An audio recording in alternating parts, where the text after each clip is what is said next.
मंत्री महोदय, जिन शहरों के नगर पालिकाओं के और उत्तर प्रदेश की ओर से ये विषय हमारे पास आए हैं, उसमें बागपत की नगर पालिका ने उसमें अपना हिस्सा नहीं लिया है और बागपत की ओर से कोई भी ऐसा और हमारे लिए डिमांड नहीं आई है, इसलिए बागपत को इसमें नहीं लिया गया है। जो वहां की रिपोर्ट है, Baghpat district in Uttar Pradesh did not opt for participation in SLNP as per the state government circular dated 2 April 2018. Bagpat was an identified ULB.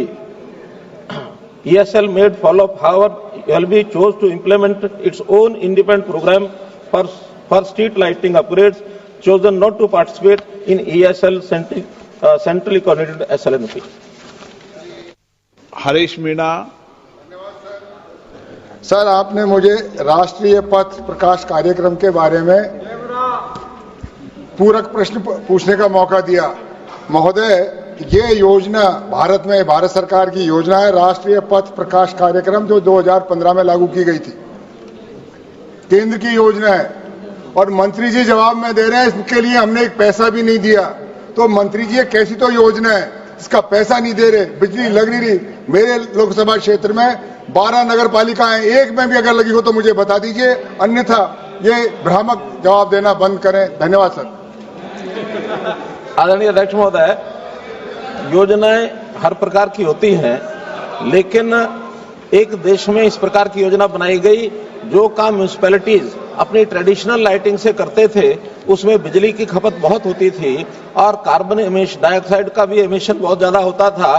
तो उसके अंदर इस कंपनी के माध्यम से एक प्रोग्राम दिया गया कि आप इस कंपनी के माध्यम से अगर कोई चीज कराते हैं तो 7 साल तक आपको किसी प्रकार का बिल नहीं देना पड़ेगा। 7 साल तक आपकी जो बचत होगी वो आपको मिलेगी और जो बिजली जो केवल उसकी इंस्टॉलेशन का खर्च है वही आपको देना है।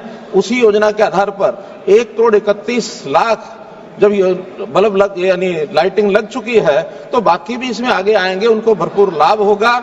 लेकिन हमारे कांग्रेस के मित्रों को तो कुल मिलाकर रोशनी से मतलब नहीं है, उनको अंधेरे से मतलब ज्यादा होता है, इसलिए वो आगे बढ़ना नहीं चाहते हैं। मैं इनके मन की एक बात बताता हूं, बहुत सुकून से रहते थे हम अंधेरे में, फसाद पैदा हुआ रोशनी के आने से।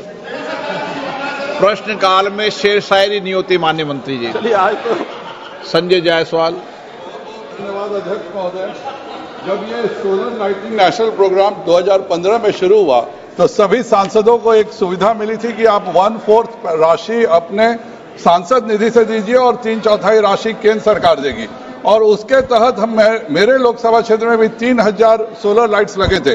ये ESSL के द्वारा जो लाइट्स थे 2024 में 9 साल बाद में गया हूं तो वो सोलर लाइट्स 70% जगहों पे आज भी जल रहे थे। लेकिन जो अभी सरकार की योजनाएं में बिहार सरकार के द्वारा और ग्राम प्रधानों के द्वारा जो सोलर लाइट पिछले 1 साल में लगा है, उसमें 80% सोलर लाइट्स बंद हो गए। तो मेरा माननीय मंत्री जी से एक प्रश्न है कि क्या सांसद निधि से ये जो सोलर लाइट खाता है कि 1/4 हम दें और 3/4 केंद्र सरकार देगी, इस योजना को पुनः चालू करेंगे? और जो ऑलरेडी लगा हुआ है, चूंकि उसमें जो सोलर पैनल है, जो पोल्स है, वो तो ऑलरेडी लगे हुए हैं, केवल बैटरी चेंज करना। अगर आप बैटरी चेंज कर देंगे तो सभी सांसदों का एक बहुत बड़ा काम हो जाएगा और हमारे सोलर लाइट्स भी अच्छे से चलेंगे। तो मंत्री जी इस विषय में कुछ करना चाहेंगे?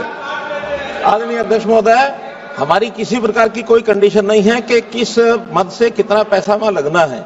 हमारा तो ESL के माध्यम से एक MOU होता है कि 7 साल तक मेंटेन वो करेंगे, लगाएंगे वो, और उसका जो बिजली का बचत होगी उस बचत के मामले में वो 7 साल तक बचत अपने पास लेंगे।